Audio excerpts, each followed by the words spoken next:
Storyboarding is just a pain.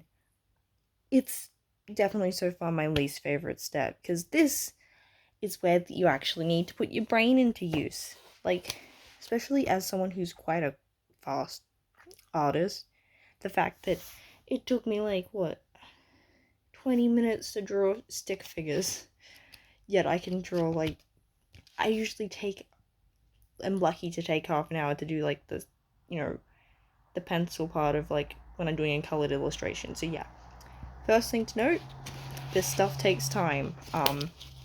And I'm not super far through it, but I still wanted to make this video because this one was my first attempt and I got stuck very quickly because I did Manga May, which if you're unaware is a challenge where you make pages for all of May. I think May has 31 days. It has 30, like, so basically I made a lot of manga, but because I didn't have a pre-existing story, I basically just had a template and fit a story into that, which is, I guess, what I had here, pages and stuff, but that's not actually how this works for this. So basically, this is where I can put, references that I use for my pages, because sometimes, like, I would reference during the storyboarding stage, and then all my tabs would be closed, I wouldn't remember where I found things. I don't know if it's standard to reference during the stage, but sometimes I just need that much anyway. So now I actually have them as well during the stage, and I guess if someone wants to ask, what did I reference for a page? I have my art references. Woo. So yeah, this was my first attempt, which I literally, this was where I was starting to lose it, just, so based on like standard Shonen Jump sort of thing, you have your first page, you've got the double page spread, which I haven't quite figured out what I want to do yet.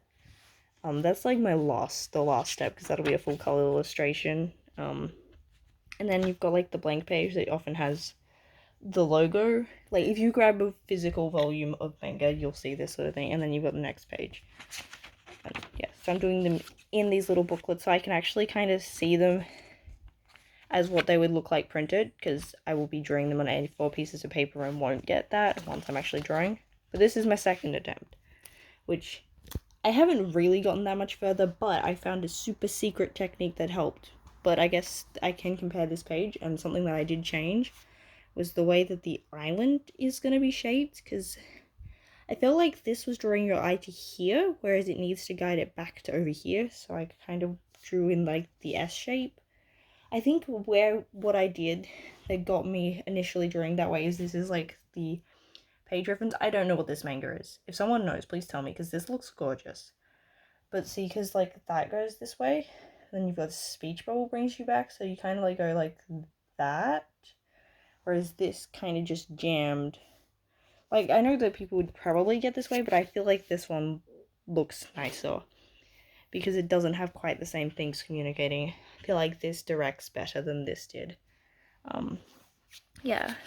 And I also added in the soccer ball because they're going to be like playing soccer and stuff, and I feel like having him hold that means that it'll be more obvious where that just spawned him from. Yeah, I feel like that makes it obvious that, they're two friends, that they're playing and doing stuff. And then we got the blank page situation again, but I'm gonna have to invest in a stapler.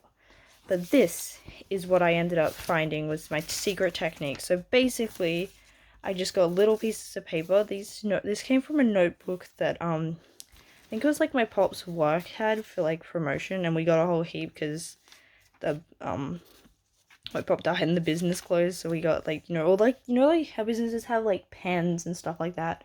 So yeah, it's over there. That little notebook. Oh wow, yeah, really helpful. I also sometimes use them for like when I'm drawing, just to scribble on for color palettes and stuff.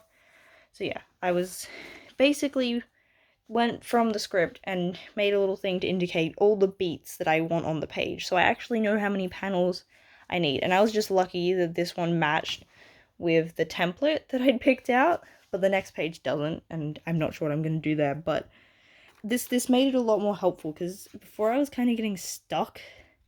But yeah, this gives me a sense. And I also wrote notes about like, oh, I don't want too many of the same angle sort of thing. But yeah, I don't know if this is standard to do this. Maybe most people don't need to, but this definitely helped me just get past that initial getting stuck. So maybe something actually like webcomics, like your webtoon scroll format's possibly easier because you don't have to consider the whole page. That I think was what was getting me. Was, how to fit everything in the page. And yeah, so basically I felt like that one got added last. I just felt like I needed something before we jumped straight into the story and stuff, but then it's like, oh, we're nervous. This ended up with them standing up, but when I added in the establishing shot, that did change that, so they're already standing, so I didn't need to have the same sort of poses and stuff. So I guess it's kind of like you get to do it twice with some revisions, and then you get, the nudge. So of course not. I guess the one disadvantage of this is possibly I could be doing them in different ways, like some vertical and stuff to indicate how big I want panels, but this is more just to figure out what I want in each thing. And then where I'm up to for the next page is I've done just that step.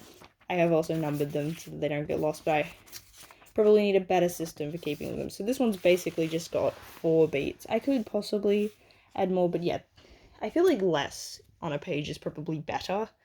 Because I tend to prefer pages that don't feel too cluttered. Like, a lot of newer manga tend to have less compared to some older stuff. Like, I think it was the Kingdom Hearts manga I was reading, and it didn't help that I was reading on my phone. There was just so much on the page, and it made it difficult to read.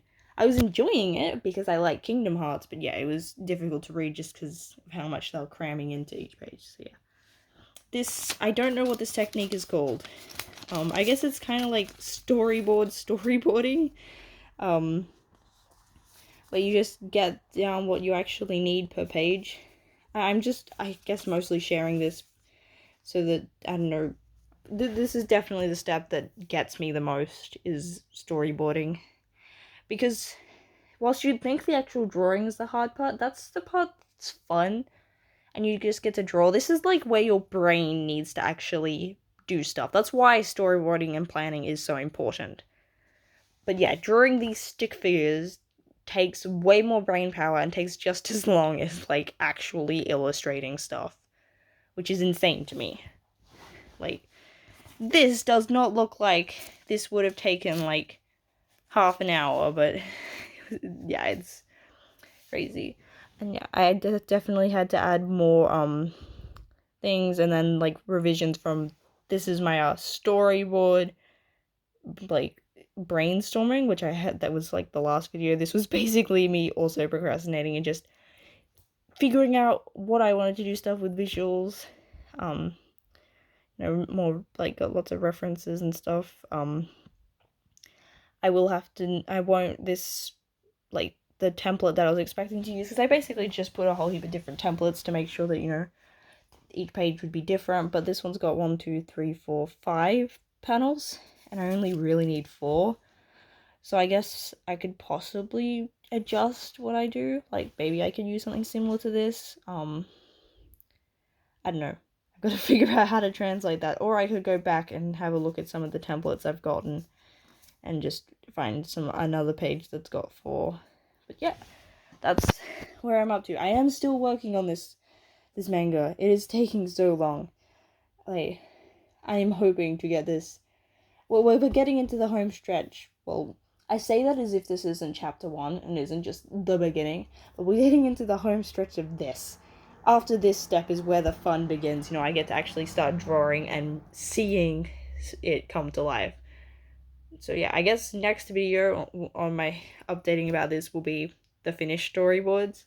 I'm not counting this as really spoiler stuff, because I guess, like, if you don't want...